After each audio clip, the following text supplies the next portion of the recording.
चलिए, तो आज के ऑनलाइन लाइव क्लास में आप सबों का स्वागत है। जैसा कि आप लोग को मालूम ही है कि हमने पिछले क्लास में 12th ज्योग्राफी के इकाई 10 का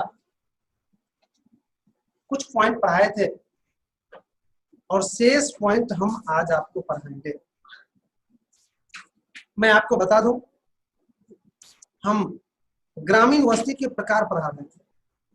आज होगा संरचना के आधार पर ग्रामीण वस्ती के प्रकार। चलिए देख लीजिए।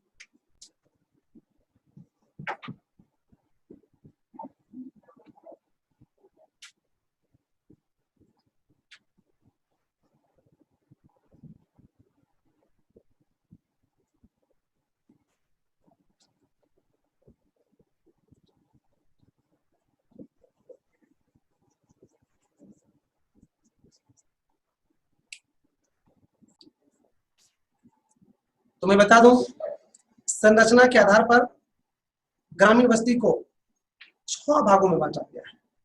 आज उन्हीं 6 भाग को हम एक एक करके पढ़ेंगे।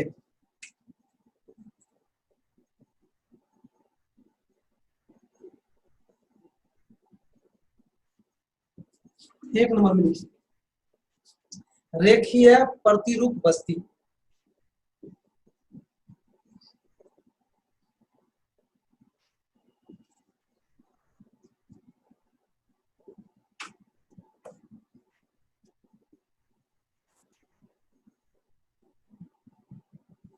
दूसरा नंबर में लिखिए, क्रॉस प्रतिरूप बस्ती।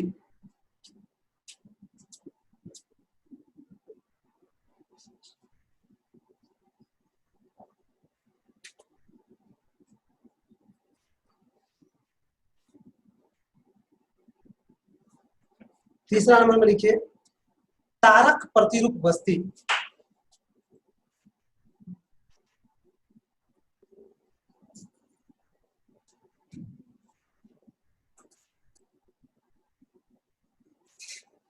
और चौथा नंबर में लिखिए, वाई या टी प्रतिरूप बस्ती।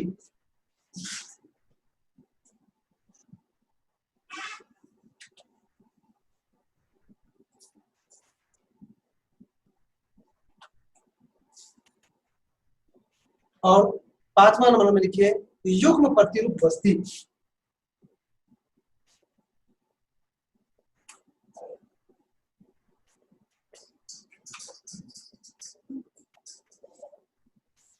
का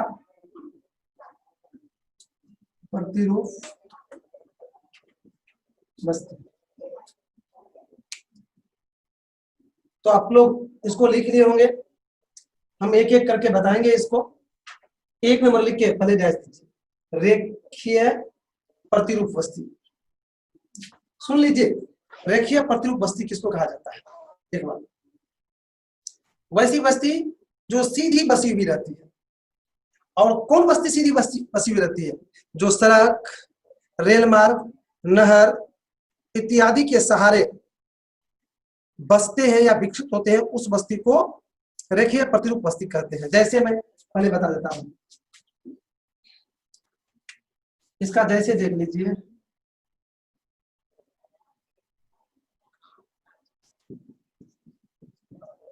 जैसे देखिए इसका, ये मान लीजिए सड़क है और इन सड़क के दोनों ओर यहां बस्ती है। ये घर है लोग का, ये नीरज का घर है, ये धीरज का घर है, यही है संजना का घर,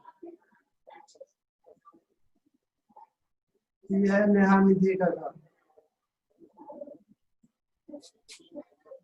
तो ये देखो, एक सीध में है ना, तो इस घर को कहते हैं रेखीय प्रतिरूप बस्ती। तो शायद रेखीय प्रतिरूप बस्ती को आपने समझ गए। अब इसको आप लोग नोट कर लीजिए। वैसी बस्ती जिसका बनावट रेखा की तरह होती है, उसे रेखीय बस्ती या रेखीय प्रतिरूप बस्ती कही जाती है। इस तरह का बस्ती सड़क, रेल मार्ग, नहर आदि के किनारे बसते हैं। जैसे जैसे मैं इसको लिख लीजिए आप, जैसे यहाँ पर हम बनाए हैं, ये बिजला सड़क है और ये बस्ती है, ये अब हो गया होगा। अब दूसरा लिखिए, क्रॉस प्रतिरूप बस्ती। क्रॉस प्रतिरूप बस्ती किसको कहते हैं? क्रॉस क्या होता है? जैसे ये आर पार हुआ, ये एक दूसरे को आर पार करता है तो इसको कहते हैं क्रॉस। तो वैसा बस्ती जो क्रॉस जैसे दिखाई पड़ती है उसे क्रॉस बस्ती कही जाती है। और यह बस्ती मुख्य रूप से वहां विकसित होती है जहां एक सड़क दूसरे सड़क को आर पार करती है। वहां पर दोनों सड़क के सहारे जो बस्ती बसती है उसको कहा जाता है क्रॉस प्रतिरूप बस्ती। जैसे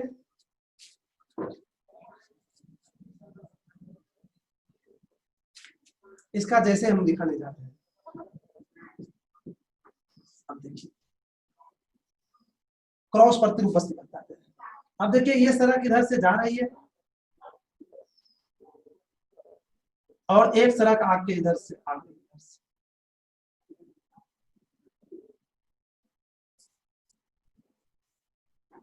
अब देखिए एक दूसरे को क्रॉस कर दिया ना, आर पार हो गया ना सड़क, तो इसके सहारे जो भी बस्ती बसेगा तो उसको कहा जाएगा क्रॉस प्रतिरूप बस्ती। अब यहां भी बस्ती होगा, यहां भी होगा, यहां भी होगा, यहां भी घर होगा।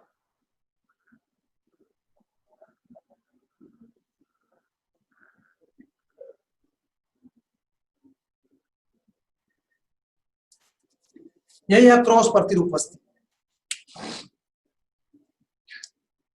तो क्रॉस प्रतिरूप बस्ती आपने समझ लिया।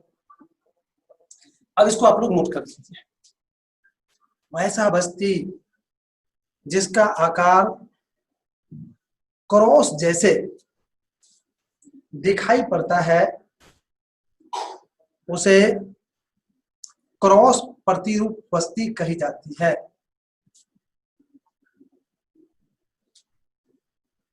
यह सड़क मार्ग के चौराहे के पास विकसित होते हैं।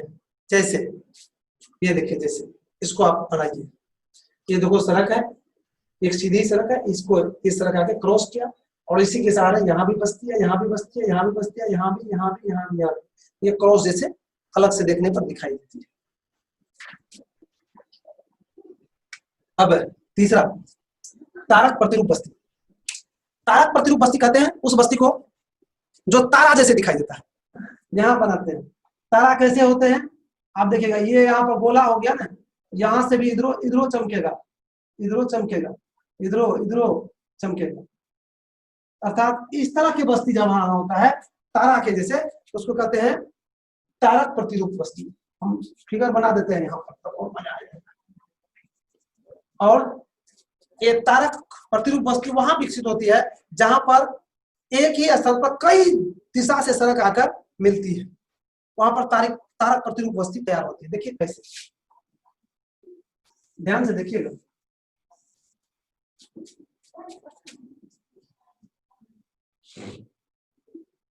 देखिए एक बस एक जो है इधर से पहुंचा सड़क और एक है कोना से पहुंच गया, एक इस कोना से भी पहुंच गया, एक फिर है इधर से पहुंच गया, एक फिर इधर से पहुंच गया, एक फिर इधर से पहुंच गया। देखो ये सब सड़क है मेरे भाई,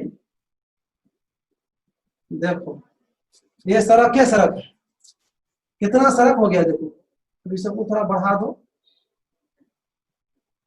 ये चारों तरफ से आके सड़क मिल रही है, भिन्न भिन्न तरह से आके चारों तरफ से की अनेकों दिशा से आके सड़क बन रही है। और इसके सहारे जब बस्ती बसता है, मान लीजिए यहाँ भी घर है, यहाँ भी घर है, खपरा वाला घर बन गया था, खपरा वाला घर चाहिए, यहाँ भी घर है, क्योंकि सड़क के सहारे घर बनता है ना।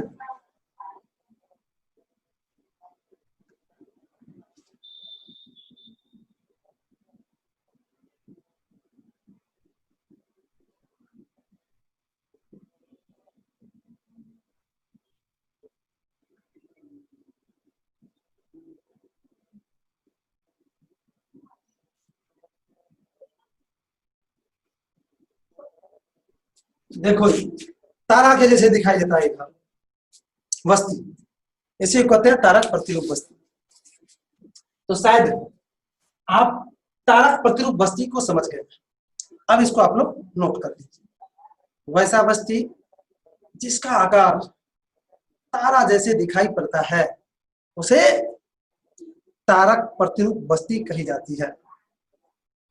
इस तरह की बस्ती वहां विकसित होती है जहां अनेकों दिशा से सड़क आकर मिलती है। जैसे ये फोटो बना लीजिए, थोड़ा फास्ट में बनाइएगा। अब हम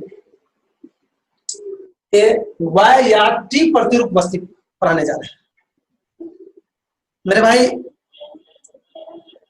वैसा बस्ती जिसका आकार वाई या टी जैसे दिखाई पड़ता है उसको कहते हैं वाई या टी आकार की बस्ती। जानते हैं कहां विकसित होती है?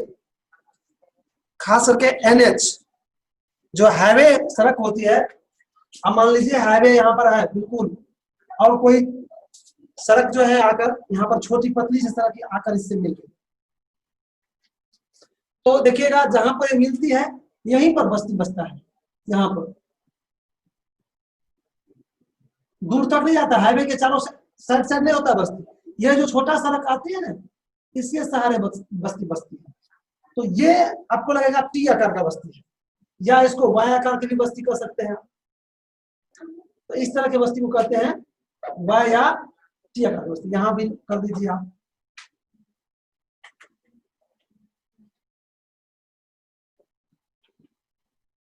ऐसे करके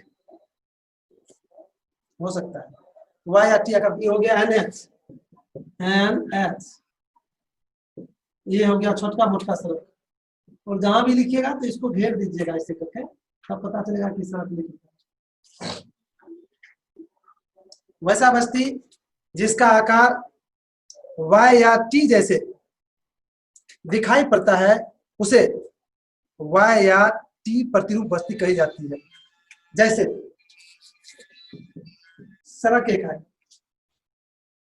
एन एच, और यहां से इधर से एक सड़क पतली सड़क आके मिल गई, और इधर से भी एक आके सड़क मिल गई पतली सी, तो इसके सहारे बस्ती बसता है।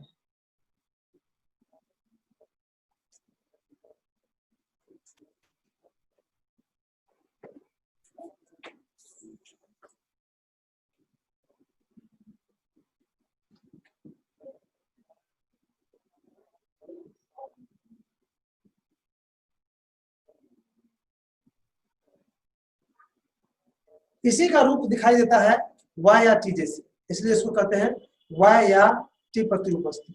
लिख लिए, फिगर भी बन गया होगा। अब हम लोग चलते हैं पांचवा, युग्म प्रतिरूप बस्ती। वैसा बस्ती जो किसी महामार्ग या अच्छी सड़क के दोनों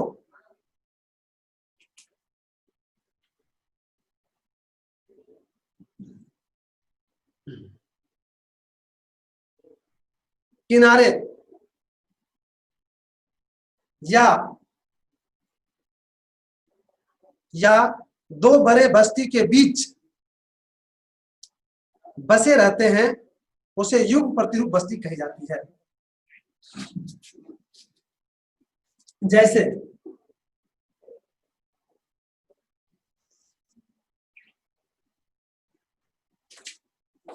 जैसे देखो मेरे भाई, यहां पर एक बड़ा बस्ती है,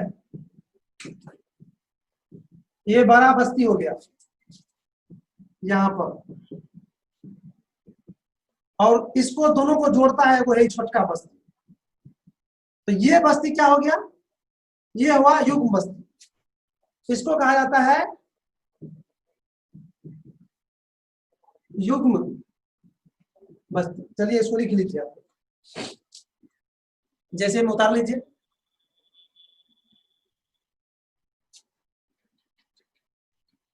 मेरे भाई बड़ी दुख के साथ कहना पड़ रहा है कि मात्र एक बच गया था, लेकिन टाइम से बाइंडेड है हम। आज सर थोड़ा बगल हो जाइए। एक को आज नहीं पढ़ा पाएंगे आज, क्योंकि आपका समय समाप्त हो रहा है।